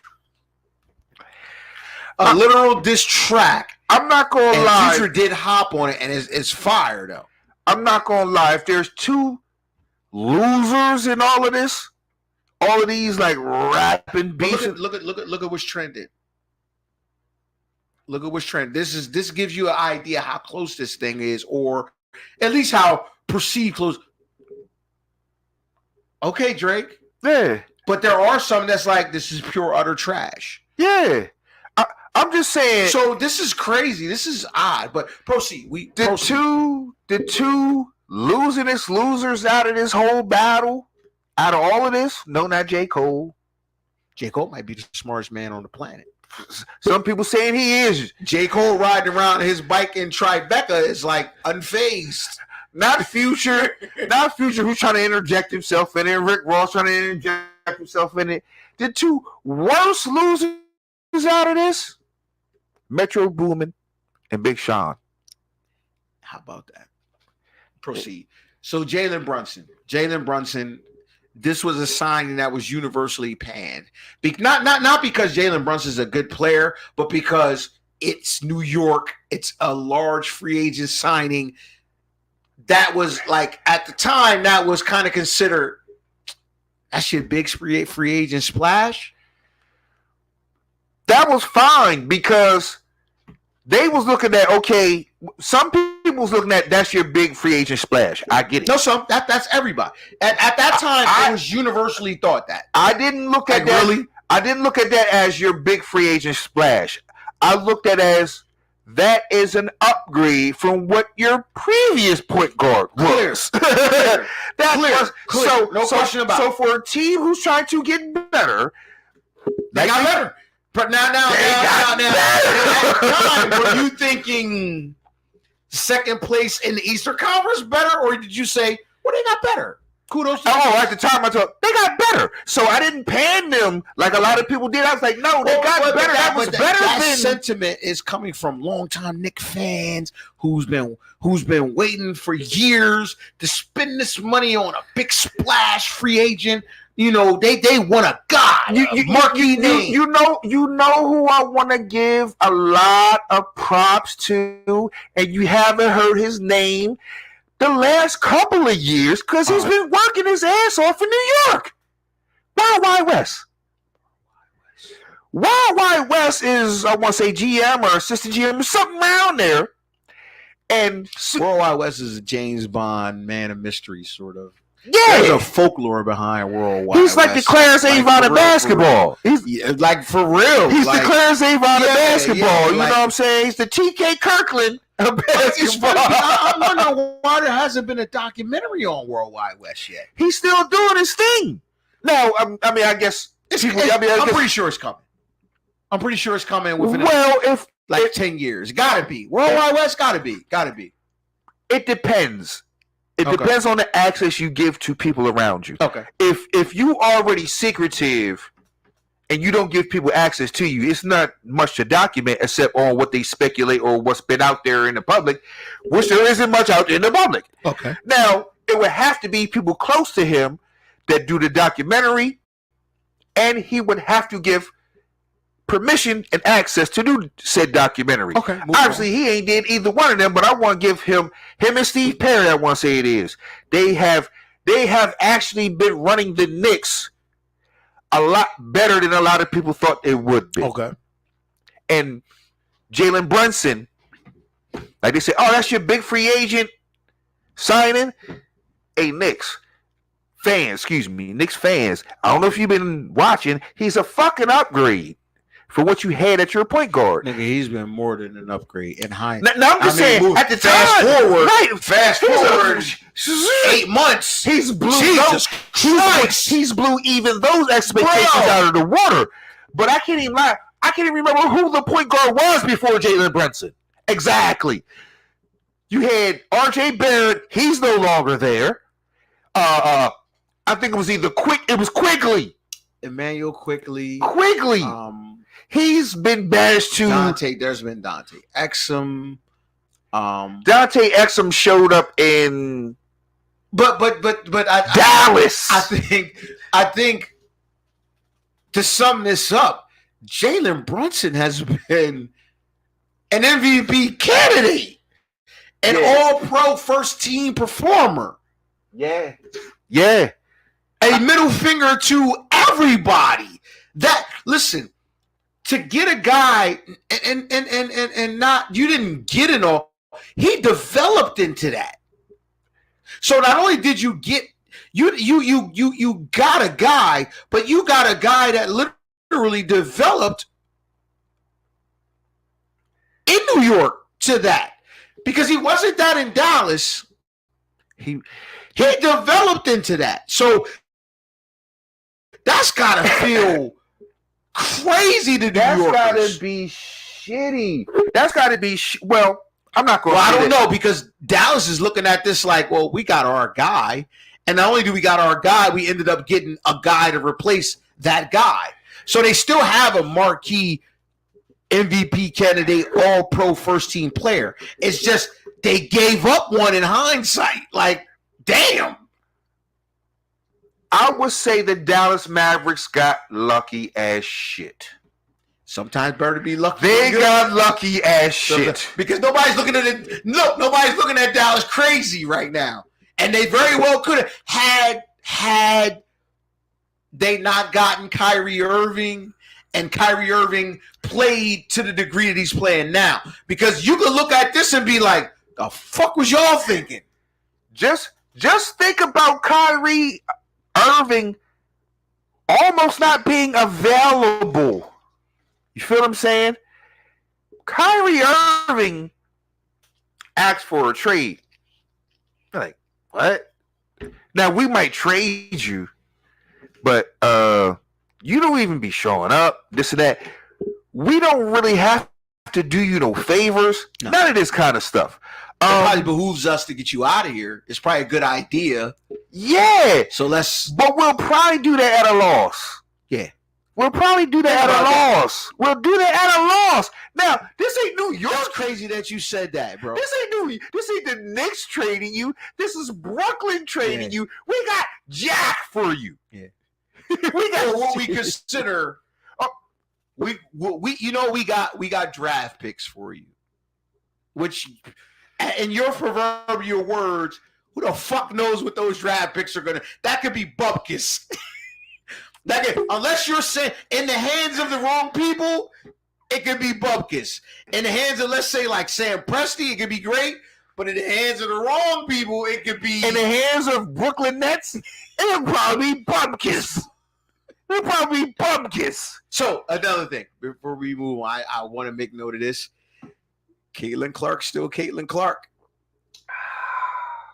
Caitlin Clark is still Caitlin Clark. Did I see her drop somebody Friday night? Caitlin Clark is still Caitlin Clark. Do you want to dress some hate? Let's do it. Man, let's do it. I'm gonna put my shades off for this one, man. I mean, is it hate or is it like? I think because we can view this through a couple different lenses. But listen, I'm gonna give you 2 minutes to summarize this, and then we go on. I think there have been people that have hated on Caitlin Clark. I think Caitlin Clark is hated on unfairly because of the timing of her great talents, meeting a lot of eyes being able to watch her and understand her game and having an actual interest, which she helped bring. I think they all converge at one, and people are mad at her because it's not, people who came before her, some other people who are her peers, and Caitlin Clark. I'm like, cool, it's not a problem. We can stop liking or rooting for Caitlin Clark soon as she starts playing like bullshit. Until she plays like bullshit, why don't we just, hey, Caitlin Clark, you're doing a damn good job. I don't like that's going to happen, though. This is the thing I'm like. Listen, that looks like, It looks like that Caitlin Clark with the Fever jersey looks like Caitlin Clark in the Iowa jersey. I want to say one thing that I said this is so ludicrous. I said, I heard people say Caitlin Clark wasn't a great NCAA double basketball player, and I said, name me a mediocre college player that scored more points than everybody. No. Name me a mediocre player that has more points than everybody. Well, we can't. Exactly. They say, I'm like, and she's also top 10 in assists. I didn't want to go there, but what I'm saying is, we have to go there. I'm saying, I'm on her side. Like, she is great. No, she does not have championships. No, she doesn't. Sometimes you don't have to have champions. Well, in her case, she's been to 2 championship games. You are getting more media coverage than you ever have, aside from your inaugural 5-year run. Why wouldn't you embrace this? Whether you think she can go or not. We fitting to get a pay bump. Bro, you know how many times the Fever? You know how many times the Fever going to be on TV this year? A lot. I don't know how many, but a lot. Games. Do you know how many times you're going to be on TV? Probably half. Oh no. Oh, more than half. Oh no. Every game, bro. They're on TV 38 times out of their like 44 games, as they should be. And the part I'm saying, I'm like, I think y'all jealous, and it happens. It happens. I'm pretty sure some guys from the 70s and 80s like, God damn it, I could bust his ass, but he's getting paid X amount of dollars. That's what the fuck happens. It happens. I'm pretty sure there's a quarterback, Troy Aikman, saying, man, I can't believe Dak Prescott is getting paid this amount of money. It's the timing. It's the money. It's all these other things, these X factors coming together, coalescing. And if she wasn't as great as she was, it would be coalescing around somebody else, or it wouldn't be coalescing at all. But she is the person that can bring all of this together. And you got to embrace that. You got to embrace that. I have been embracing. I'm like, this is a gift to y'all. But people are saying she ain't great. I'm like, listen, we all listen. If you watch the WNBA, like hate. That is hate. You have to know that A'ja Wilson is the best player in the league. Period. There's no question about that. But if you're A'ja Wilson, you probably want to say, let's fucking go, Caitlin Clark. Let's go. Because the more lights are being shown on the WNBA means more lights shown on everybody, which means more money for everybody.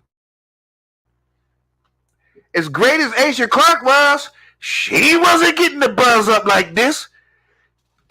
This is what I'm saying. They're like, oh, remember Maya Moore? I'm like, I remember all these runs. And they could go. They may even possibly be better than Caitlin Clark. They don't carry this. But guess what they ain't? They don't carry this thing. She carrying this thing with her. Guess who they ain't right now? Caitlin Clark. And it just happens like that. And for the record, you know, I'm a staunch shout out to Angel Reese, who did very well in her debut. 13-9? Yeah, it looks like they got 3 tires out there, yeah. It looks like it translates. Shout out to Angel Reese, because I, for one, said she was pedestrian. So I wish her almost said something about all the babies. No. Well, we know how you feel about this women's basketball, period. But with that being said, I mean, listen, the fact that we're even talking about this is big. You feel me? Yeah. So let's stay tuned. But listen, we appreciate y'all rocking with us. Another Sunday night down, whether it was 5 minutes, 10 minutes, 30 minutes, 40 minutes, man. An hour. We appreciate it. Anybody that watch, once again, man, interact with us through the show. We have no problem. Get you in. Closing thoughts, bro. Hey, man, it felt good to be back in the saddle, man. I ain't gonna lie, I might not have gotten to everybody. Shout outs and salutes. I was going through like 3 different sites trying to get to, you know, like, oh shit, because it was people on. But thank y'all. I saw all of y'all, man. I saw all of y'all. Thank y'all. If I didn't get to y'all, man, I'm sorry. But it was hard to get through. It ain't the same way no more. But I love y'all. Absolutely. Man. Y'all could be anywhere in the world, man, but y'all rocking with us. We appreciate it. Until next week, love y'all. It's your boy P. Flanked by the world's greatest fresh fire. Shout out to the brothers doing everything in Budapest. Be Matt. And in Bucharest. Iceman. We'll be back. Same bad channel, same bad time. We out. Take us out of here fresh. Live at the Fire Nights podcast, man. And there's certain moments that you have when you do these things. And I think it's more the moment.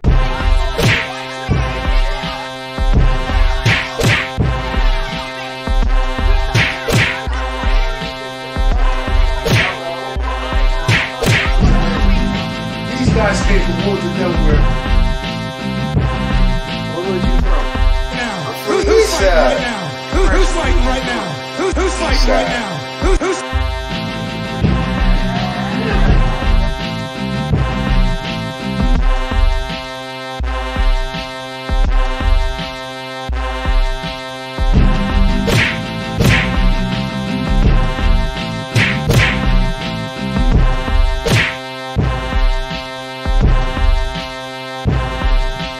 Let me see him. Let me see him. Let me see him. Let me see him. Listen, man, it's your boy Katt, man. Fire Nights Podcast.